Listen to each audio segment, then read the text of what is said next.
صاحب نے پوچھا ہے جی ہمارے امام صاحب جمعہ کی فجر میں سورہ سجدہ پڑھتے ہیں، تو اگر کوئی امام کے ساتھ آخری آیت میں شریک ہو جائے تو اس کے لیے امام کا سجدہ کافی ہوگا یا الگ سے سجدہ کرنا ہوگا؟ الگ سے کوئی سجدہ نہیں کرنا ہوگا، بس جو امام نے سجدہ کیا وہ کافی ہے اس کے لیے۔ چھوٹے بچے کو ہدیہ یا عیدی میں ملنے والے پیسے سے بچے کے استعمال کی چیزیں خرید سکتے ہیں؟ جی ہاں، چھوٹے بچے ہی کے لیے وہ چیزیں وہ جو پیسے جمع ہوئے ہیں تو بچے ہی کے لیے کوئی چیز خریدی جائے گی، لیکن چونکہ بچہ ان پیسوں کا مالک ہو جاتا ہے تو شرعی طور پر ان پیسوں کو بیکار چیز میں خرچ کرنا جائز نہیں ہے۔ جو واقعی بچوں کے کام کی چیز ہو وہی اس سے خریدنی پڑے گی۔ تو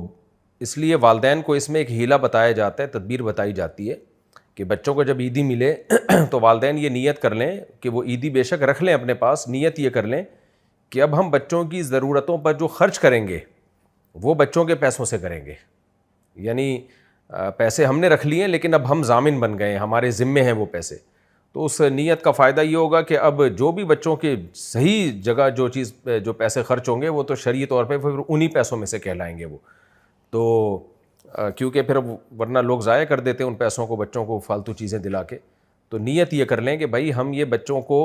کہ پیسے ہم نے لے کے اب ہمارے اوپر قرض ہو گیا ہے گویا بچوں کے پیسے، اب ہم بچوں کے یہ حوالے کر رہے ہیں، بچے جو چاہے خریدیں یا ہم جو چاہے خرید کے دیں، لیکن ہم یہ نیت کرتے ہیں کہ اب ہم جو ان کے ضروری خرچے کریں گے نا، جو ضروری خرچے وہ ہم نیت کرتے ہیں کہ اس قرض میں سے ہوگا جو ہم نے بچوں کے لیے بچوں کے پیسوں میں سے اپنے لیے اپنے پاس رکھے ہیں وہ پیسے، تو وہ بس یہ نیت کافی ہے۔ تو والدین تو ظاہر ہے جتنا بچہ یعنی والدین اپنے بچوں پہ اتنا خرچ کر لیتے ہیں کہ وہ بچوں کے اپنے پیسوں سے کئی گنا زیادہ ہوتا ہے، تو خود بخود شرعی طور پر اس میں ایڈجسٹ ہو جائے گا۔ اگر شوہر بہت عرصے بعد گھر آیا ہو تو کیا میاں بیوی ایک دوسرے کو سب کے سامنے گلے لگا سکتے ہیں؟ بھائی حیا کے خلاف ہے میاں بیوی کا سب کے سامنے ایک دوسرے کو گلے لگانا۔ نبی صلی اللہ علیہ وسلم نے حیا کو پسند کیا ہے اور اس کی ضرورت بھی نہیں ہے۔ تو میاں بیوی کا ایسا بے تکلف ہونا پبلک پلیس میں یا سب کے سامنے یہ نامناسب حرکت ہے۔ ایک حیائی تو تھوڑی سی ایسی چیز رہ گئی ہماری سوسائٹی میں، اس کو بھی ختم کر دیں گے تو بالکل ہی جو ہے سوسائٹی بے حیا بن جائے گی۔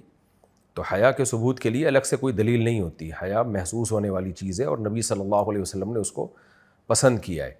کہ الحیاء جزء من الایمان، حیا بھی ایمان کا ایک حصہ ہے۔ مصافحہ کر سکتے ہیں سب کے سامنے، کوئی حرج نہیں ہے، لیکن گلے ملنا سب کے سامنے یہ ٹھیک نہیں ہے، حیا کے خلاف ہے۔